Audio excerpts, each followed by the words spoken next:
पंतप्रधानांनी आव्हान केलं याचा अर्थ 12 वर्षानं ते पंतप्रधान आहे आणि आता त्यांना असं आव्हान करावं लागतं, याचा अर्थ त्यांनी आपलं अपयशाची कबुली दिलेली आहे.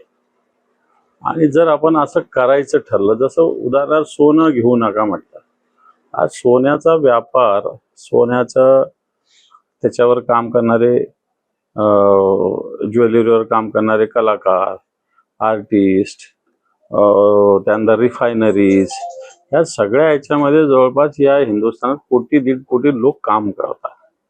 यांचा रोजगाराचा काय हा एक मुद्दा आहे. पंतप्रधानांनी सांगितलं की प्रवास करू नका, पंतप्रधानच युरोपला निघाले. पंतप्रधान पुढच्या 2 महिन्यामध्ये जवळपास 10-20 देशाचा दौरा आहे. स्वतःचे प्रायव्हेट किती फ्लाईट्स घेऊन जातात, मुख्यमंत्री वेगवेगळ्या राज्याचे कसे दौरे करतात, मंत्र्यांच्या मागे किती मोठे ताबे, हे बंद करा ना.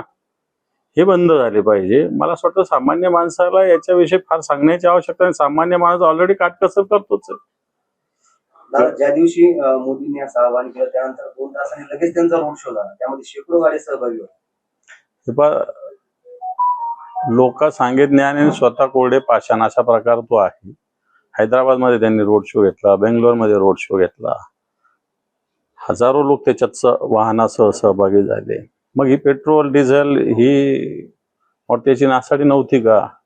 म्हणून पंतप्रधानांनी हे सांगणं म्हणजे एक अपयश स्वतःच कबूल करणं आहे. त्याचबरोबर आता जे दररोज ज्यांना बाहेर पडावं लागतं कामासाठी, त्यांचं घर चालतं, अशा लोक संताप व्यक्त करतात की आम्ही पेट्रोल डिझेलची कशी बचत करायची, जर घराबाहेर निघलो नाही तर उदरनिर्वाह कसा करायचा.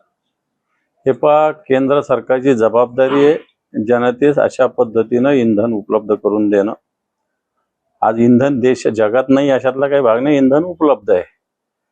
आणि म्हणून मला असं वाटतं केंद्र सरकारची जबाबदारी आहे की जनतेला जेवढं लागेल तेवढं इंधन उपलब्ध करून दिलं पाहिजे. आपण इराण सोबत असलेले जे संबंध आहेत किंवा ते अमेरिकेमुळे बिघडल्यामुळे ही परिस्थिती निर्माण झाली असं वाटतं. आपला मित्र होता ओव्हरऑल इंटरनॅशनल आंतरराष्ट्रीय ज्या पद्धतीनं भारतीय जनता पार्टी किंवा हे भाजपचं सरकार ज्या पद्धतीनं वागतं इंटरनॅशनल पॉलिटिक्समध्ये, हे अतिशय चुकीचं. ज्या पद्धतीनं आपलं पंचशील धोरण होतं, नेहरूच्या वेळेसचं चालू परराष्ट्र धोरण होतं, अटलजीपर्यंत परराष्ट्र धोरण होतं, त्याच्यात कमालीचा बदल झाला आणि तिथं कुठंच यश येताना दिसत नाही. आज जगातला कोणताही देश भारताच्या बाजूने उभा नाही. मागच्या वर्षी भारत पाकिस्तान युद्ध झालं तर एकतरी देश होता का भारताच्या बाजूने उभा? आणि इराणने सातत्यानं काश्मीर प्रश्नामध्ये भारताची बाजू घेतलेली आहे, मुस्लिम राष्ट्र असून सुद्धा. आणि आपण त्या इराणला मदत करण्याच्या ऐवजी आपण अमेरिकेला आणि इस्रायलला काय वाटेल म्हणून इराणला आपण मदत करणे, अशा प्रकारचं आंतरराष्ट्रीय स्तरावर भारताने स्वतःचं एक घुसमट करून घेतलेली. मला वाटतं त्याला केंद्र सरकार जबाबदार आहे.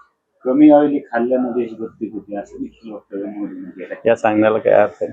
दुसरा एक राजकीय प्रश्न आहे. आज निवडणूक आयोगाची राष्ट्रवादी गटाने यादी दिली, त्यामध्ये प्रफुल्ल पटेल यांचं नाव नव्हतं. तटकरेचं सुद्धा नाही. सुनेत्रा पवार असं म्हणलं की तांत्रिक चूक आहे. तुम्ही कसं बघताय? तटकरे आणि प्रफुल्ल पटेलाचं नाव नाहीये त्यांच्या राष्ट्रीय कार्यकारिणीच्या.